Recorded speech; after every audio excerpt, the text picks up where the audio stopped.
Oi, eu sou a Isabela. Eu sou a Flávia. E você caiu no Angu de Grilo. Oi, gente, tudo bem? Boa terça-feira para vocês. Como vocês estão? Oi, pessoal. Vida que segue, né? Uns em quarentena, outros nem tanto, mas vamos aí, sobrevivendo. Bom, no episódio de hoje a gente vai falar sobre adiamento. Vamos partir aí do adiamento das eleições e comentar também, o Oscar foi adiado, né? Alguns festivais. Quais os impactos desses adiamentos na esfera pública e também adiamentos pessoais, como é que isso tem impactado a nossa saúde mental, planos de vida e colaborado para essa fadiga da quarentena que tem começado a ser debatida nesse momento em que a gente ainda não tem nenhuma visão de quando vamos poder voltar a uma vida minimamente normal de sair de casa, já que tem gente que nunca nem entrou, né, de quarentena. Então, Flávia, quer começar falando do adiamento das eleições? Na verdade, tão logo a gente entrou nesse período de isolamento social lá em março, né, começaram as discussões, os debates políticos na direção do adiamento das eleições. Nos Estados Unidos não vão adiar, né? Esse ano também tem eleição, para presidente, inclusive, mas eles resolveram manter o calendário. Aqui me pareceu acertada a decisão. Chegaram a falar de adiamento para o ano que vem, uma prorrogação do mandato dos prefeitos e tal. Isso é ridículo, pelo amor de Deus. Mas a forma como o Brasil operou mal a quarentena, o distanciamento social, me parece que tornou irresponsável promover esse pequeno adiamento aí, um pouco mais de um mês, né? O processo todo vai andar um mês. Primeiro turno agora, dia 15 de novembro. Segundo turno, 29 de novembro. Isso. Os municípios que ainda tiverem calamidade, em situação preocupante, perigosa para a pandemia da Covid-19, vão poder negociar com o Tribunal Superior Eleitoral um outro adiamento, mas desde que não ultrapasse 27 de dezembro. A posse dos novos prefeitos e vereadores e tudo mais não vai ser adiada, vai ser dia 1º de janeiro. E eu acho que é um momento interessante para a gente debater eleição, porque há algumas agendas que, em vez de invisibilizadas, eclodiram nesse momento de pandemia e de escalada autoritária, né? A bem da verdade, a partir da prisão do Fabrício Queiroz, o presidente Jair Bolsonaro, mais acuado, tem se comportado de uma forma mais discreta, menos agressiva. Mas isso não é a natureza dele, então é difícil imaginar que ele vai ficar nessa vibe paz e amor por muito tempo. Então acho interessante que desse momento de pandemia eclodiu um debate, uma mobilização muito forte na sociedade civil, em relação ao regime democrático, aos valores democráticos, e com colocações de alguns grupos, e aí vou citar especificamente o movimento negro, de uma insatisfação com o que a gente costumava chamar de democracia. Então acho que a primeira reflexão é essa.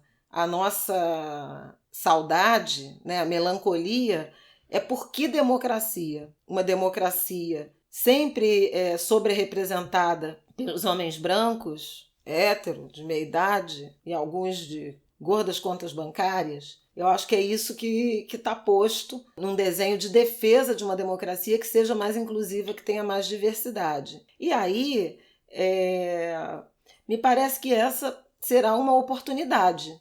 Eu acho que essa eleição, do ponto de vista dos prefeitos, ela vai ser plebiscitária, ela vai ser marcada por uma avaliação da satisfação ou insatisfação do eleitorado com os atuais prefeitos e a forma como eles conduziram a crise.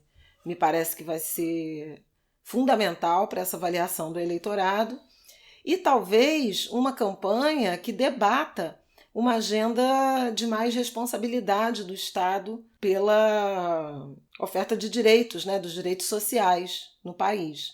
Então, acho que pode ser um processo eleitoral interessante, talvez mais racional, com mais troca de ideias em razão de uma certa impossibilidade, mesmo com a pandemia arrefecendo, uma certa impossibilidade de aglomerações, comícios, visitas, essas gente, coisas mais midiáticasinhas, né? Mais as populistas. caminhadas, né? Corpo a corpo. Corpo a corpo.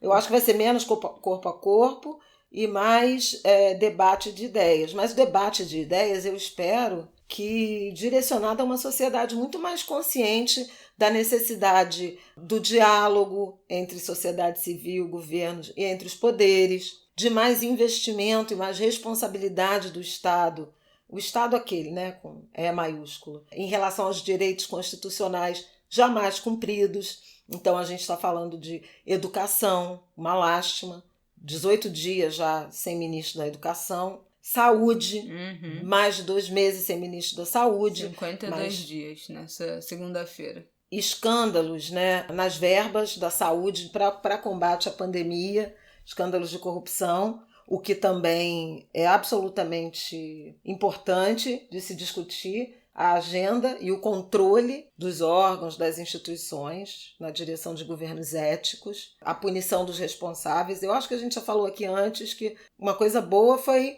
as instituições policiais e de investigação terem se antecipado e os escândalos já estarem pipocando para evitar um prejuízo ainda maior. De modo geral, no Brasil, tudo é investigado e a posteriori, né, depois que o dinheiro já foi gasto, desviado, etc. Então, acho que vai ser um ponto interessante para avaliar a gestão dos prefeitos, as alianças, né, para cobrar compromisso com os direitos sociais, aí habitação, saúde, educação, saneamento básico. Veja, a lei do saneamento, o marco do saneamento foi aprovado, então me parece que os prefeitos também candidatos vão ter que apresentar suas propostas na direção das concessões, né, das licitações dessa área. Eu acho que vai ser um processo bem tumultuado, apressado, mas espero que profundo. E nos bastidores da política eu começo a ver umas movimentações, né? Alianças se formando, aproximações, diálogos, e acho que uma preocupação de várias candidaturas, ou partidos, ou forças aliadas, com diversidade, com presença de negros, de mulheres, como eu nunca vi anteriormente. Eu tenho uma impressão que fica, assim, pensando em possíveis debates e linguagens de campanha, que serão campanhas que usarão menos o tema da violência pública para se promover, mesmo a gente sabendo que prefeituras, prefeitos não tem tanto a ver, né, com esse debate de segurança pública, porque no Brasil isso é atribuição de governo do Estado, as polícias. A gente tem visto muitos se apoiando nesses discursos e nos últimos anos muitos prefeitos se aliando a outras figuras que têm esse discurso muito forte da segurança pública, do tiro na cabecinha, do bandido bom é bandido morto, e assim angariando aí votos baseados nesse discurso. Eu acho que talvez isso fique, de certa forma, em segundo plano para a saúde, que eu acho que ainda vai estar muito latente, ainda mais se a gente realmente tiver uma segunda onda muito forte lá para o mês de setembro, outubro, enfim, a gente em novembro teoricamente vai estar saindo ou ainda no meio, né, dessa segunda onda, e que a gente não tem como saber, não tem como prever como vai ser. Então eu acho que talvez esse debate aí de segurança pública e esse oportunismo de trazer esse debate, esse assunto em debates que não tenham a ver, né, que não cabem, eu acho que pode ser uma estratégia um pouco batida para esse ano, uma impressão que me dá. E uma coisa que eu fico pensando é o quanto esse negócio de não ter essa possibilidade de corpo a corpo, de comício, de carreata, desse segurança, né, de estar presencialmente com eleitores, vai impulsionar uma eleição que vai precisar muito das redes sociais. E o quanto isso pode ser prejudicial nessa era de fake news, de disparo de mensagem em massa, né, de criação de perfil falso, de perfil de robô para disseminar, atacar adversário, disseminar fake news sobre adversário, sobre projetos de governo. Então, fico bem preocupada de que uma das ferramentas mais importantes, se não a mais importante, passe a ser as redes. Agora também com as prefeituras, porque, bom, com a presidência a gente sabe que foi o mais importante. Mas agora com as prefeituras também, não ter esse recurso de ir nos bairros, de ter esses encontros nos bairros, que tudo isso vire uma bomba de uso indevido das redes sociais. Fábrica de memes, né? De memes, de fake news. Esse é um debate importante desses dias e o eleitorado está muito sujeito, né? Exposto Muito. a isso. Agora, a gente avançou um pouco mais do que anteriormente nesse debate do risco das fake news, das investigações policiais, né? Alguns foram presos ou sofreram busca e apreensão. Então, parece que a sociedade está discutindo um pouco mais isso. Tem o boicote também contra as redes sociais, contra o Facebook, né? Isso. Em particular, que ganhou muita força nos Estados Unidos. Para quem não sabe, tem muitas marcas enormes que estão boicotando e tirando seus contratos de anúncios no Facebook, porque argumentam que o Facebook não está adotando políticas corretas e firmes o suficiente contra discurso de ódio. Então, que o Facebook não está apagando, banindo usuários que repetem e postam discurso de ódio, e aí essas marcas estão suspendendo os seus anúncios, e isso já fez o Mark Zuckerberg perder bilhões da sua fortuna. E tá sendo um baque muito grande lá fora. É capaz de chegar em outras redes, né? Também. É claro que assim, me parece que é mais fácil denunciar e mapear Twitter, Facebook e até Instagram, mas o WhatsApp Sim, não é nada simples e é o grande vetor, né, de difusão. Sim. Agora, com essa investigação e esse avanço de investigação policial, aqui no caso brasileiro, os especialistas que acompanham esses grupos e o próprio bombardeio, né, de postagens e tal, sentiram um arrefecimento. Quer dizer, tem gente com medo de ser rastreado, de ser identificado e de acabar sendo punido. Você mostrar esse vigor, e muito a partir da decisão do Supremo Tribunal Federal, do famoso inquérito das fake news. Eu acho que isso tem também uma função inibidora. Explica aí o que é o inquérito das fake news, porque eu também estou perdida e acho que nossos ouvintes podem estar. Nasceu do próprio Dias Toffoli, que resolveu abrir um inquérito para apurar as ofensas dirigidas aos ministros do Supremo. Ofensas e ameaças. O relator é o Alexandre de Moraes, que foi secretário de Segurança em São Paulo, que tem uma experiência grande com investigação policial. Quando houve a troca lá, que o Moro se demitiu e houve a troca na Polícia Federal, o Alexandre de Moraes proibiu a alteração da equipe que estava investigando isso, decisão do ministro do Supremo Tribunal Federal, e essas investigações foram dando num rastro aí de envolvimento, inclusive de parlamentares. A suspeita de que verba parlamentar, ou seja, dinheiro nosso, tenha ido financiar disparo de mensagem, ameaças e as manifestações antidemocráticas. Então é meio que tudo convergindo. Aí defensores bolsonaristas, né? Que dos foram ativistas presos bolsonaristas, alguns foram presos, alguns ameaçaram foram o próprio Alexandre de Moraes, né? A fala, o discurso do Alexandre de Moraes na votação do Supremo Tribunal Federal, se a investigação era constitucional ou não, a votação terminou 10-1, então pela continuidade da investigação, né, a partir do Supremo, foi fortíssimo. E aí ele concluiu com uma frase muito forte, que é essa daqui: liberdade de expressão não é liberdade de agressão, de destruição da democracia, das instituições e da honra alheia. Então, me parece que essa mudança de tom do Supremo Tribunal Federal, né, no conjunto dos ministros, só o ministro Marco Aurélio que votou contra e ninguém entendeu muito, porque esperava-se até uma unanimidade, mas de qualquer maneira 10-1, uma votação muito robusta pela legalidade dessas investigações que estão em andamento. E é fundamental fazer o caminho do dinheiro, né? Saber quem é que financia isso. E se forem parlamentares, a Câmara, o Senado vão precisar tomar medidas, né, na direção de expulsar, né, cassar o mandato desses parlamentares, porque não dá para se eleger e operar contra a democracia, né? Então, acho que é algo importante, mas, de qualquer maneira, não significa que não haja risco, né, ao processo democrático, especialmente na direção do que a Isabela está falando, que uma campanha que vai ser com muitas restrições, né, ao corpo a corpo, ao contato de rua, aos comícios, ela pode ficar, assim, refém de memes, de atuação virtual e põe em risco, sim. E vem cá, você acha que tem para nós, tirando o fator pandemia, né, segurança, óbvio que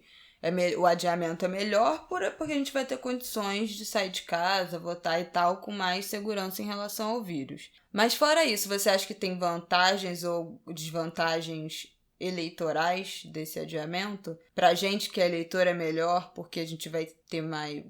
mudou o momento de campanha, o horário eleitoral... E aí a gente vai conseguir prestar mais atenção, saindo do foco da pandemia. Para os candidatos, tem alguma vantagem? Eu acho que foi tudo muito... Com a Covid, né, e no momento em que aconteceu, todo o calendário, todo o planejamento foi completamente desestruturado, né, desmoronou. Tem uma questão que eu acho que é importante também, das candidaturas de pessoas mais velhas, né? E isso é uma coisa que está acontecendo, por exemplo, nos Estados Unidos. O Joe Biden, que é o candidato democrata, ele não tem cumprido a agenda, não está saindo, está respeitando o isolamento e tudo mais, não tem feito comícios ou qualquer tipo de reunião, né, de aglomeração, enquanto o Trump, que é negacionista, tá indo a tudo. Tá promovendo... inclusive fracassado aquele de... Ai, foi tudo. Tulsa, né? Foi tudo. Gente, os K-popers vão salvar o mundo, as democracias do mundo. Por quê? Ah, tá. Não, esse negócio de Tulsa é que o Trump marcou uma convenção dele, né? Agora já do processo eleitoral. Esse ano os Estados Unidos terão eleições presidenciais. E ele marcou uma convenção que na internet deu 1 milhão de pessoas inscritas para comparecer. E eles reservaram um estádio e botaram telões fora de estádio porque esperavam receber 1 milhão de pessoas. E, na verdade, foram 6 mil pessoas. Esse monte de inscrição foram os fãs de K-pop de vários lugares do mundo que flodaram as inscrições da convenção.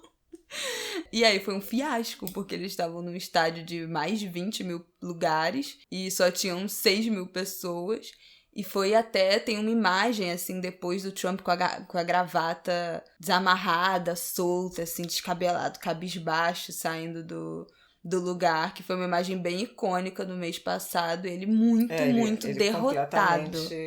Completamente desapontado. As eleições nos Estados Unidos são dia 3 de novembro. Então, antes, inclusive, né, das eleições brasileiras. E tinha uma expectativa, antes da pandemia, o Trump estava nadando de braçada, né? Uhum. Tinha um desempenho econômico, um desemprego muito baixo, um desempenho econômico satisfatório dos Estados Unidos, mas o PIB travou e a forma como os Estados Unidos enfrentaram a pandemia, né, e agora já estão diante de ou um arrefecimento da primeira onda ou uma segunda onda, a gente não consegue determinar, mas enfim, uma segunda onda muito, muito forte em vários estados que não tinham sido afetados ainda, né? Nova York ficou numa situação de mais conforto, porque impôs uma quarentena muito severa. Mais lugares hoje, como a Flórida, Texas, estão batendo recorde de casos e de mortes. Lá já são mais de 100 mil mortes, bem mais de 100 mil. O Brasil já passou de 60 mil mortes. Dizem que vai... Não, chegou a 65 mil agora no boletim das 8 de segunda. Então, uma situação gravíssima do Brasil. A pandemia está se interiorizando, chegando a municípios menores, a cidades menores, onde também a cobertura de saúde é mais deficiente.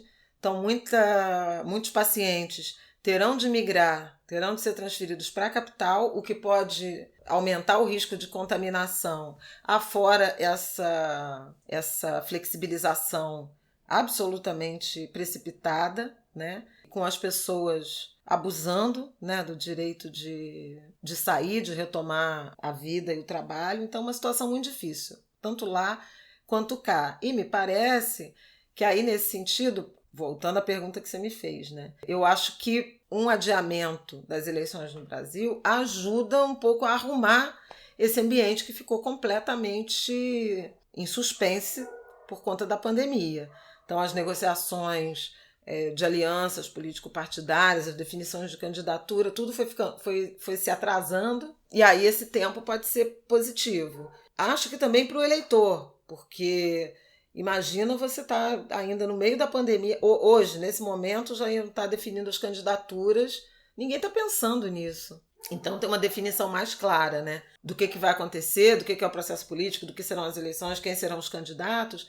Eu acho importante. E acho importante também uma coisa que apareceu muito fortemente nas manifestações nos Estados Unidos, eram pessoas dizendo, não adianta só vir para a rua, faça valer o seu direito político. Sim. E vão votar, falando para os jovens, porque os jovens têm uma presença muito baixa e o eleitorado do Trump vai votar. Sim. Então também tinha campanhas pelo exercício democrático, que eu acho que devia valer para o Brasil também, sabe? Esse recado da nossa juventude votar, da nossa juventude se candidatar, né? De mulheres se candidatarem e apresentarem as suas propostas, fazer um choque, um pacto pela diversidade no mundo político brasileiro a partir dos municípios. Ai, quero só ver. Outra coisa que eu acho fundamental é pensar na relevância desse pleito municipal. A gente vive nas cidades. Então, pensar o processo político, o engajamento, a participação política a partir dos municípios é fundamental. Acho que o Brasil se ocupa demais de Brasília. Então, assim, me parece muito importante a gente pensar o debate político e a reconstrução e o redesenho da política a partir das cidades. O Brasil não vai poder se furtar a debater a qualidade da gestão municipal, a necessidade de investimentos a partir das cidades, quer dizer, ensino fundamental, por exemplo, a atribuição dos prefeitos. Atenção primária em saúde também, né? A primeira instância ali, quando você vai para um posto de saúde, quando você vai para um hospital municipal, para uma UPA, geralmente é municipal. Pois é. Mobilidade urbana, né? Ônibus urbanos, táxi, Uber, sei lá. Tem uma série de atribuições que são municipais e que estão mal atendidas e ficavam mal atendidas porque a gente está olhando para Brasília ou eventualmente para o governo do estado. Manutenção de ruas, várias coisas de urbanização e moradia passam pela prefeitura. Então, dar musculatura a esse debate e levar a sério as eleições municipais, inclusive na direção da renovação e do estímulo a novas lideranças, a novas representações, eu acho que vai ser super importante. A gente valoriza pouco e tinha que valorizar mais o noticiário e a vida política das cidades, e a pandemia eu acho que nos deu prova muito concretas do que diferença faria um bom prefeito, um prefeito empenhado, cuidar da população. Eu acho que até vale, gente. Falem aí com a gente nas redes, você que estiver ouvindo isso. Acho que mais pra frente, quando começar, a gente pode deixar até marcado um episódio pra gente falar sobre as atribuições dos municípios, né? O que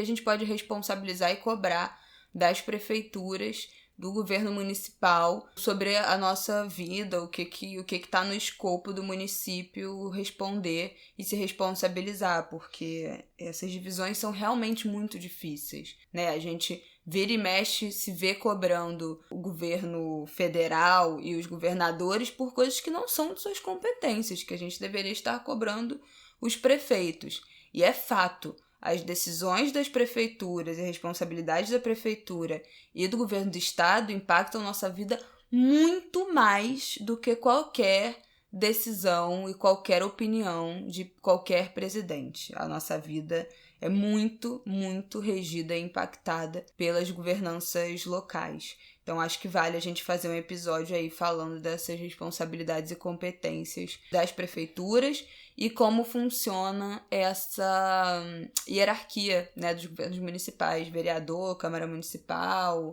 e tal. Acho que é interessante a gente falar disso mais pra frente, quando começar a campanha, que será em setembro. E procurem, por favor, variar, né? Votação, ver quem são os candidatos, ver onde estavam esses candidatos durante a pandemia e o que eles fizeram em prol de seus territórios, de sua população. Vamos pensar em renovação, na juventude negra que está querendo se candidatar, nas mulheres negras que já se candidataram, vão se candidatar, vão se apresentar de novo. Vamos entender qual é o projeto de cidade que cada um desses candidatos a prefeitos terão, se é de privilégio, de manutenção de privilégio, ou se é de mais inclusão social. Acho que objetivamente a gente precisa melhorar a qualidade desse debate e pensar no município, né, na cidade, como um campo de disputa política relevante. Uma coisa que eu gosto de pensar com essa expressão de projeto de cidade, eu gosto mais de pensar projeto de cidade do que projeto de governo, porque eu acho que projeto de governo remete a gente a uma coisa muito normas de ação, né? O plano é X, Y, Z, a primeira ação é A, a segunda ação é B, para atingir o objetivo C. E eu acho que isso é muito difícil da gente visualizar e perceber o que isso significa na nossa vida, na nossa construção da cidade que a gente gostaria de viver. Eu gosto dessa ideia de plano de cidade como uma espécie de visualização, sabe? De montar um cenário de qual é essa cidade que a gente gostaria de viver, o que essa cidade teria, o que ela teria de incentivo ao lazer, à cultura, à mobilidade, como é que seria essa assistência de saúde, como é que seria a presença do Estado, das prefeituras, nas periferias, nas favelas, o que seria diferente na nossa realidade, na realidade das pessoas que nos cercam, de classes mais altas e de classes mais baixas, montar essa ficção social aí na nossa cabeça, pensando o que a gente imagina de uma cidade que a gente gostaria que a nossa cidade se tornasse, que a gente gostaria de viver. E aí sim procurar um plano de governo que corresponda a essa nossa ficção social, porque a mim não interessa pensar uma cidade que seja antidemocrática, que não valorize cultura popular, que não valorize festa de rua. Então a minha imagem de cidade passa muito pelo enriquecimento cultural e manifestações culturais, e festa, e carnaval, e festival, e festa de rua. Então penso muito no tipo de governo, de governanças que valorizem esses pontos que para mim são importantes imageticamente e emocionalmente também. E acho que essa pode ser uma boa forma aí da gente pensar governos que nos apeteçam de várias formas. E comparecer, né? Né, gente? Votar, pelo amor de Deus. Comparecer. Não, pelo amor de Deus. Porque... Eu não acredito que a gente tem que falar disso. Não, eu acho que a gente tem que falar disso porque eleitor brasileiro gosta muito de lavar as mãos. Depois dizer que não é culpa minha. Mas omissão também é ato. Sim, é né? óbvio. Omissão é ato político. Não se posicionar é um posicionamento. E eu vou dizer aqui, estou procurando aqui, se não me falha a memória, na eleição 2016, né, para a prefeitura, no Rio de Janeiro, 42% dos eleitores não compareceram ou votaram nulo e branco. Então, nulo, branco e abstenção foram mais eleitores do que todos os que votaram no Crivella no segundo turno. Portanto, teria feito diferença, sabe? Sim. Fazer uma outra escolha. E fará diferença se posicionar logo de início em relação às propostas e aos projetos de cidade que nos serão apresentados. Isso, a gente tem visto que barulho nas redes funciona, a gente cobrar governantes, candidatos e seus posicionamentos tem funcionado, ainda mais nesse momento em que a gente só tem as redes sociais para fazer essas cobranças. Então, desde já estar atento a quais as promessas começam a pipocar e já rebater certos absurdos para já cortar pela raiz. Não esperar estar com tudo pronto, projeto pronto, para a gente disputar isso lá na frente, porque a galera já está soltando muitas pistas de para onde estão se direcionando, os partidos já estão soltando quem é que são os pré-candidatos, e muitas dessas coisas são feitas pensadas para gerar resposta, para sentir a resposta do público, né? Joga ali dá uma blefada para sentir se a recepção é positiva, se é negativa, se é nesse caminho, se não é. Então é bom que a gente reaja positivo ou negativamente ao que já está sendo colocado. Só para falar que achei os dados, olha, brancos, nulos, mais abstenções, foram 2.034.000 votos em 2016. O Marcelo Crivella teve 1.700.000 e o Marcelo Freixo teve 1.163.000. Então vejam, essa aversão, né, à política, ela produz aberrações desse tipo.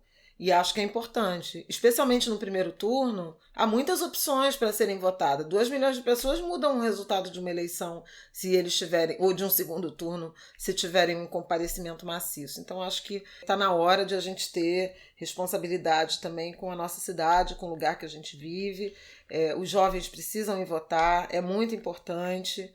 Vamos acompanhando, né, os projetos de cidade, as candidaturas. Aparentemente nós teremos pelo menos 2 candidatas negras na disputa. A deputada Benedita da Silva, deputada Rio, né? federal, no Rio de Janeiro, é a provável candidata do PT. E a Renata Souza, deputada estadual pelo PSOL, será a candidata do PSOL. Marcelo Freixo, em início de maio, eu acho, anunciou que não seria candidato, que vai se dedicar à disputa política de Brasília. Eu espero que seja uma campanha ética, né, do ponto de vista dos outros candidatos também respeitarem essas candidaturas femininas e negras. E a gente não sabe muito bem como é que o resto... Bom, Eduardo Paes, o ex-prefeito Eduardo Paes, já confirmou a sua candidatura, tá preparando candidatura, e o prefeito Marcelo Crivella não desistiu de se candidatar à reeleição.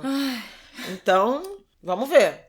Temos aí pelo menos 4 projetos, né? Teremos pelo menos 4 projetos. Não, tem a deputada Marta Rocha, que também é a provável candidata da aliança PDT-PSB.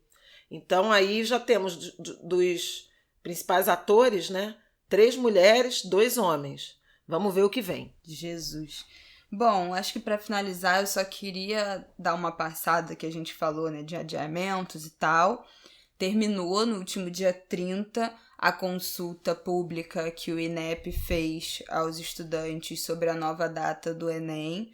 Foi decidido pela data de maio do ano que vem. Bom, já começa os negacionistas, né, a falar como isso vai impactar os calendários das instituições, das faculdades, porque aí os alunos só entrariam no meio do ano, enfim, ficaria tudo de certa forma bagunçado. Eu não sei se ficaria essa bagunça toda, porque nesse fim de semana eu já vi no Twitter que estava rodando, eu não consegui achar para ver qual era a instituição, mas alguém que eu sigo postou o calendário de reestruturação de período, né, da faculdade, e o período agora 2020.2, né, o segundo semestre de 2020, que ainda vai começar, terminaria em abril do ano que vem. Então, a entrada já não seria, a mudança da faculdade já não seria tão absurda assim, o Enem em maio, e mesmo sendo minimamente o justo, né, esse adiamento, porque a gente sabe que os alunos não tiveram condições de estudar. E agora já começam a pipocar os debates sobre volta às aulas nas escolas públicas e particulares. Algumas escolas particulares já estão prevendo voltar agora em agosto. Muitos pais já falando que não vão mandar seus filhos, mas com medo de como vai ser essa avaliação, né? Se será obrigatório, se vai ter prova, como é que isso vai impactar os alunos. As escolas estão estudando fazer metade da turma num dia e metade no outro, intercalando, porque não vai poder ser a turma cheia de qualquer jeito, porque tem turma que chegam a 30, 40 alunos que não vão poder ficar aglomerados dessa forma. Outros falam em privilegiar a educação infantil e terceiro ano, né, do ensino médio. Que é o que fez a Inglaterra, a gente já falou isso. A gente já deu esse exemplo aí, a Coreia do Sul. Acho que foi a Inglaterra, que estava voltando com a educação infantil e com os anos que tem prova para passar do ensino fundamental para o ensino médio, do ensino médio, final do ensino médio para a faculdade. Estava privilegiando essas voltas que tem essas provas mais decisivas. E a educação infantil, né, que, enfim, as crianças estão paradas em casa. E esse início aí da E é alfabetização muito difícil, também. né? A concentração. Não tem como né? criança de muito 4 anos difícil, fazer muito coisa difícil. em Zoom, em chamada de vídeo. Não tem o menor cabimento. E já começou a pipocar nas redes, no Instagram, eu sigo algumas mães que têm notado como o desenvolvimento dos filhos retrocedeu. Crianças estavam super falando, passaram a falar menos, que estavam brincando de uma forma ou outra e começaram, de certa forma, a regredir nesse período fora da escola, que não está tendo contato com crianças da mesma idade, com os professores e tal, que eventualmente tem que ficar muito mais tempo vendo televisão, porque os pais precisam trabalhar, precisam entrar numa reunião e não tem como ficar o tempo todo entretendo a criança fora da tela, e aí assistem mais televisão, ficam mais hiperativos, mais agitados para dormir, com mais dificuldade de dormir. Então isso está impactando muito também o desenvolvimento de crianças pequenas. E outra coisa que a gente já tinha falado aqui de adiamento são de eventos culturais, né? O Oscar foi adiado para 25 de abril, a data original era 28 de fevereiro, e aí também vai abrir mais, o prazo, né, dos filmes que poderão concorrer também aumenta, até porque nesse período muito filme não estreou, né? Que era para estrear nos cinemas. Não estreou, estão em suspenso. Festivais seguem todos adiados. O Lollapalooza realmente não vai reembolsar. A Ticket for Fun, que é a empresa responsável de fazer acontecer e venda de ingresso e tal, produtora do festival, já se apoiou numa MP do governo federal, uma medida provisória de não reembolsar se tiver data outra marcada para o festival e tal. Então, como eles adiaram, não vai ter reembolso. Quem quiser fica com crédito para gastar em outros eventos da mesma produtora, o que me parece absolutamente inacreditável e absurdo. E a gente ainda não tem nenhuma segurança de que em dezembro vamos poder estar aglomerando aí milhares de pessoas em festivais, em frente de palco, né? Mas aí são outros 500. Eu acho que a gente tem também debatido, assim, pessoalmente em grupos de amigos e visto nas redes, muita gente dando depoimentos pessoais sobre adiamentos de projeto, né, que tinha para esse ano, de planos pessoais. Tem várias mulheres falando que adiaram os planos de engravidar, estavam planejando engravidar agora nesse momento de pandemia e adiaram porque né, não dá para aproveitar, você não dá para encontrar ninguém, tem muito lugar que não tá deixando, vários estados inclusive, não tá deixando você levar acompanhante para consultas de pré-natal, para ultrassonografia, então é um pré-natal também muito diferente nesse quesito acompanhamento. Enfim, fora os riscos que ainda não se sabe, né, totalmente, do que essa doença pode provocar em crianças, recém-nascidos, mulheres grávidas e tal. Então, muitas mulheres adiando esses planos. Muita gente que estava com um casamento marcado. Eu conheço 3 noivas, 3 casais que estavam com um casamento marcado para esse período e já estão adiando para ano que vem, porque também não querem fazer pela metade, não querem adiar para o fim do ano, ainda ter essa preocupação, não querem cancelar completamente, e aí estão adiando para ano que vem, mais de um ano de adiamento das cerimônias, e como isso é muito frustrante, né? Acho que isso também colabora para esse momento que tá todo mundo surtado dentro de casa, já começando aos poucos a quebrar aí um pouco o isolamento, porque a gente sabe que tem gente que tá indo beber em bar com a galera e se aglomerando na rua, mas já tem uma galera que tá indo pegar carro para almoçar com família, pegar o carro para ir visitar a mãe e se encontrando dentro de seus núcleos familiares ou mudando, né, o lugar de isolamento. Conheço mais de uma pessoa que saiu, alugou casa na serra ou pegou casa emprestado de amigo e família, campo, na praia, para também ir passar alguns dias porque já estava surtando dentro de casa. Gente que começou o isolamento sozinho, morando sozinho, e no meio resolveu voltar para casa dos pais porque também não estava aguentando. Tem gente que fez isso, seja por questões mentais, emocionais, e outros por questões financeiras mesmo. Sim, né? Porque a barra pesou muito. Muita queda de renda.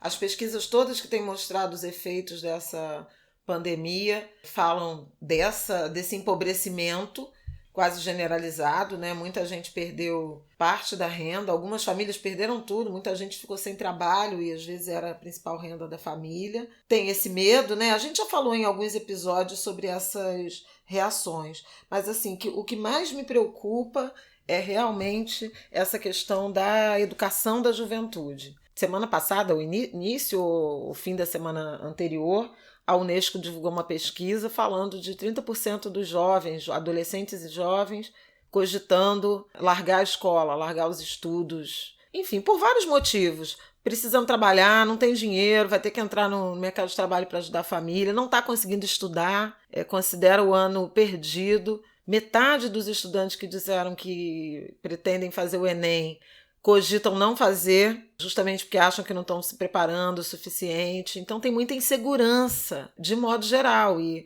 ninguém sabe também como será a volta, e se a volta será sucedida por outros fechamentos, por novas quarentenas. Então, assim, um ambiente de muita insegurança no ar, e é bom a gente ter isso em mente, porque pode parecer que são insatisfações, fadiga individual, comportamentos e reações individuais, mas não são. Não são. E assim, eu acho que tem muita gente ao meu redor que tá com muitas questões de saúde mental, de tá trancada dentro de casa, e algumas dessas pessoas já estão saindo para dar uma volta na orla, saindo para andar de bicicleta, saindo para ir na esquina e voltar, saindo para ir almoçar com a mãe, na casa da mãe, almoçar, mudando o lugar de quarentena para um lugar mais espaçoso, mais aberto. É muito difícil, gente, é muito difícil a gente... Eu não me sinto no lugar também de julgar as pessoas que vão pra bar, beber, não sei o quê, eu julgo mesmo, me sinto no direito de julgar todas essas pessoas que a gente viu nas imagens do Leblon. Mas é muito difícil, eu não me sinto no direito de julgar as pessoas que estão saindo de seu isolamento total porque estão surtando, literalmente surtando dentro de casa. Isso colabora, né, para essa instabilidade do nosso isolamento, essa saúde mental frágil, essa perda de renda que obviamente enlouquece as pessoas literalmente, isso colabora muito com uma perda de saúde mental, você não sabe como é que vai sobreviver, você não sabe se você vai conseguir trabalhar de novo e quando você vai conseguir trabalhar, se a sua renda vai se restabelecer, como é que você vai pagar as suas contas, como é que eventualmente você vai ajudar algum familiar que você costumava ajudar. Então isso também é enlouquecedor e eu acho que a gente tá chegando num ponto muito crítico, porque já são agora 4 meses, né? E eu já vi algumas pessoas autônomas que estavam de quarentena total e agora vão ter que voltar a trabalhar. É o caso de alguns tatuadores que eu sigo, que imediatamente entraram em quarentena lá em março, mas que 3 meses depois eles não conseguem mais não acabou, o dinheiro acabou para se sustentar e estão tendo que voltar a trabalhar uma vez na semana, 2 vezes na semana no máximo, atendendo 1, 2 clientes por dia para conseguir fechar as contas do mês. Então a gente fala muito disso, né? Não tem uma reserva de emergência, guarda um dinheiro, você não sabe se vai acontecer alguma coisa, especialmente se você é autônomo e tal. Mas tem gente que faz isso, que teve esse dinheiro aí, né? E quanto tempo é pra durar sua reserva de emergência? Teve essa gordura pra queimar por 3 meses, mas agora acabou. E aí essas pessoas estão tendo que sair de novo, ou se não conseguem voltar a trabalhar por ainda medo, por ser grupo de risco, pelo seu trabalho ainda não estar completamente restabelecido, por você ainda não ter essa demanda ainda por causa da pandemia, estão surtando dentro de casa. E essa pressão mental também influencia muito no quanto você consegue cumprir o isolamento total. Então, são equações muito difíceis e eu acho que cada vez mais a gente se aproxima desse ponto aí, sei lá, que é quase uma escolha de Sofia, que vai ficar cada vez mais difícil a população, de modo geral, respeitar o isolamento, principalmente porque a gente vê uma porrada de gente dando rolê na rua, né? E fica ainda se sentindo mais trouxa ainda de estar dentro de casa, sendo a única pessoa a cumprir. Então, eu acho que esse mês de julho vai ser muito desafiador nesse sentido. Acho que vai ser também. Vai ser talvez o mais difícil, porque se houver uma nova onda, né, de contaminações e tal, e precisar fechar, isso vai ser muito traumático. Mas, infelizmente, é o que tem de acontecer em razão de uma administração muito precária dessa crise sanitária pelo Brasil. Falta de liderança, desprezo mesmo pela vida. Bom, eu acho que é isso, né? É isso. Falamos a beça. Até semana que vem. Boa semana para vocês. Tudo Boa de bom. semana. Segurem Se que cuidem. Mercúrio ainda está retrógrado. Deus me Até livre. domingo ainda está Mercúrio retrógrado. Então vão devagar com andor, que o santo é de barro. Nossa, ok. Então tá bom. Fiquei com essa sabedoria, tá, minha gente? Um beijo. Até terça que vem.